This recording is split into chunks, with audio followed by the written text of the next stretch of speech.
Hello and welcome to Pastor's Library.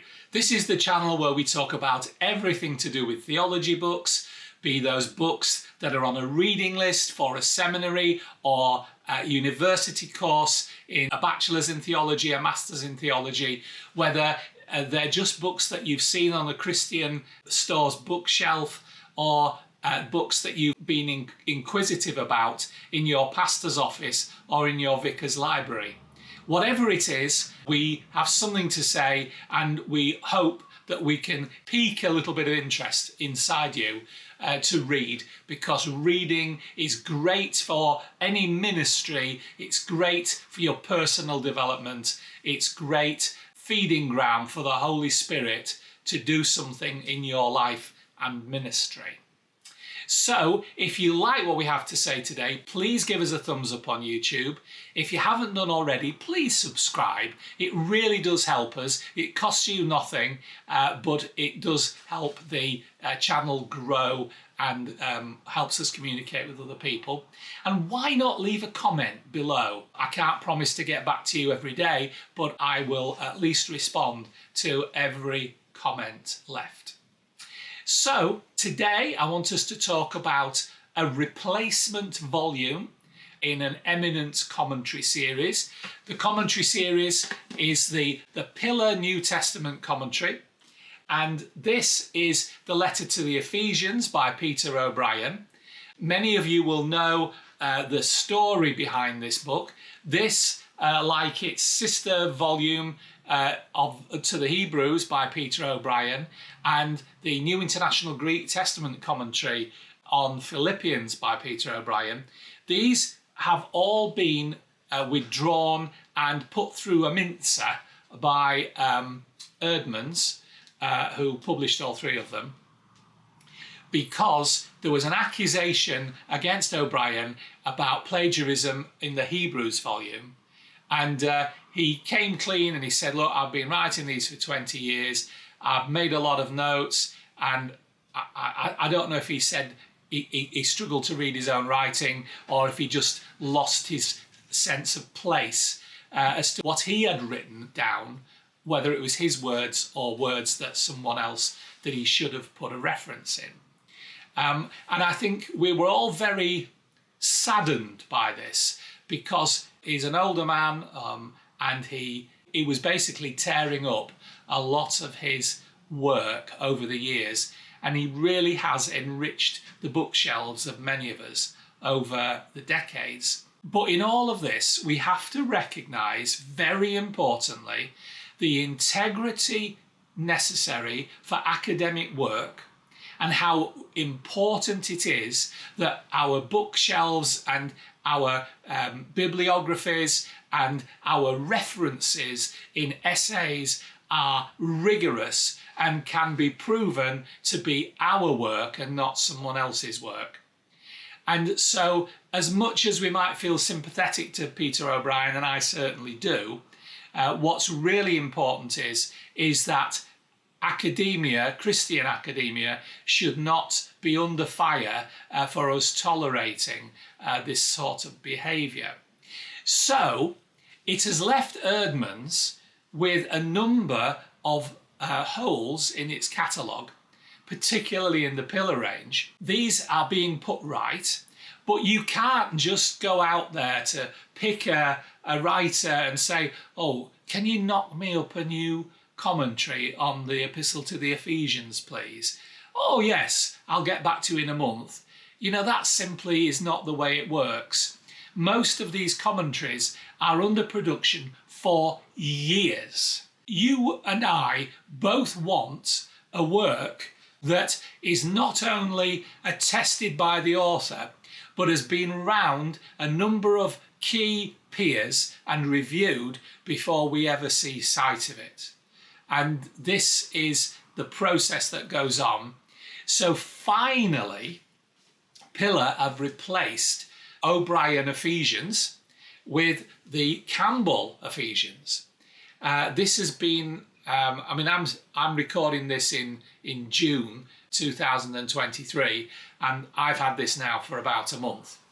And this is a very different commentary in character But looking back at O'Brien, which I've always liked, but maybe not made one of my top 3 commentaries in Ephesians, what I have found is that O'Brien was better than I'd remembered. But Campbell is absolutely excellent. And if you want an Ephesians commentary that you can quote from for the next 20 to 30 years, then this really is an obvious choice. Big difference between O'Brien and Constantine R. Campbell is the number of pages.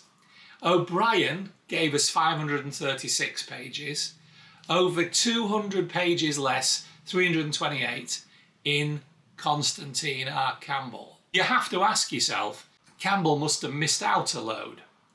Actually, I don't think he has missed out a load.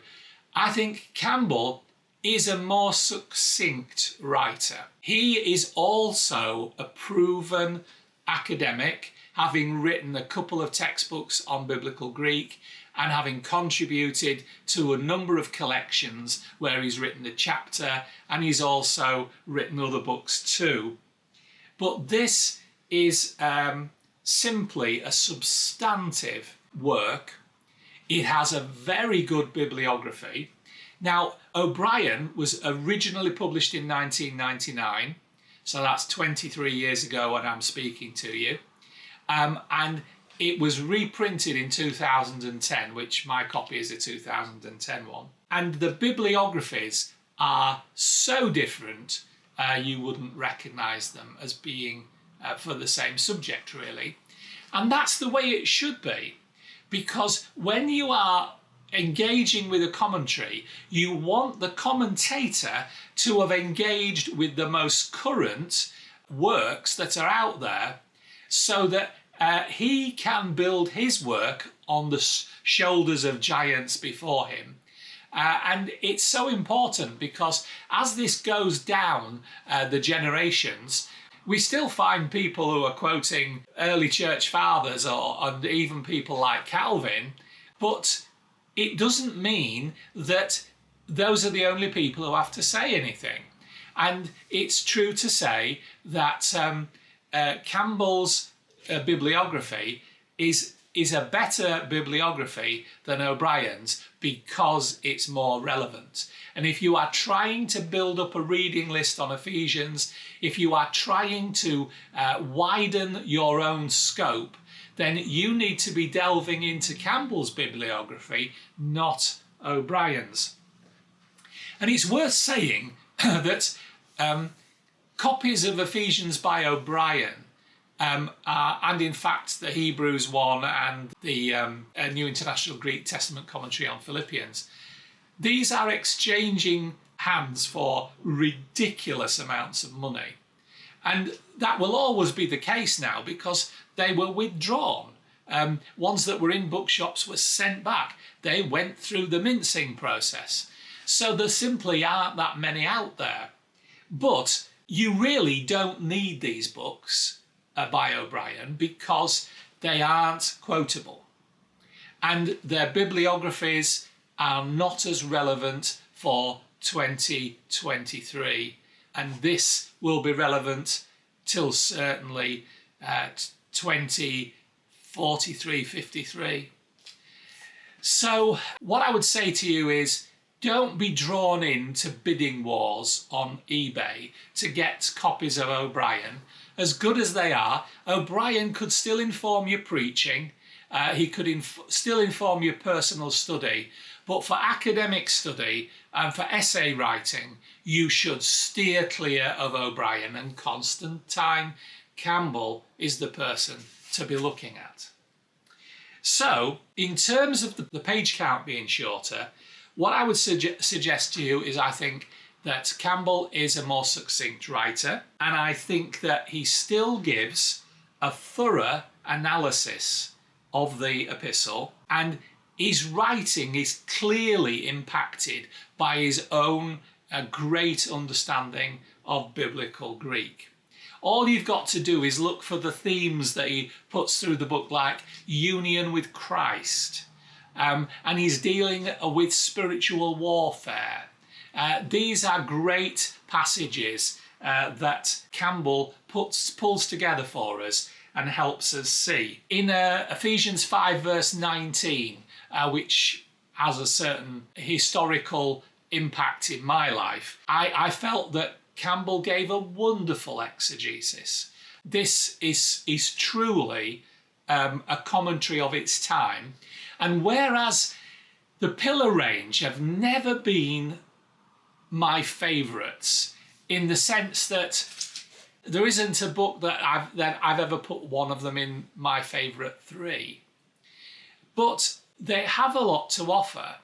And looking back, I see actually how good O'Brien was, looking back at it 20 years after I bought these books. But what I would say is that probably for the first time, in my opinion, in my recent academic forays of my own, I think Pillar have brought out a really remarkable volume here, which probably should be up in those top 3 of commentaries on the book of Ephesians today.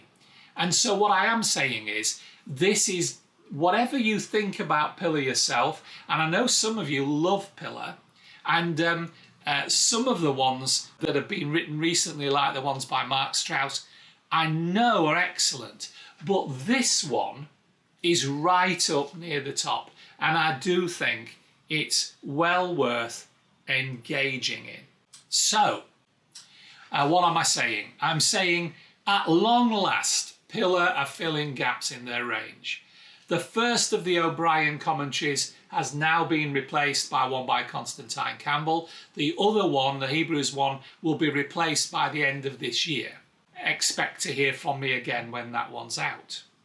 But these are certainly helpful books that will inform your study in years to come, particularly over the next 30 years, when you know these are eminently quotable for essays. So, I hope that's helped you. I hope it's piqued your interest. Constantine Campbell, by the way, as well as being a theologian, an academic, is a vicar and a jazz saxophonist. I'm not here today to speak about his musicality. But this is a well-rounded man who has produced a well-rounded commentary, and I commend it to you. I hope that's helped. If it has, please give us a thumbs up. Make sure you've subscribed, leave a comment below, and we will see you next time on Pastor's Library. Until then, bye!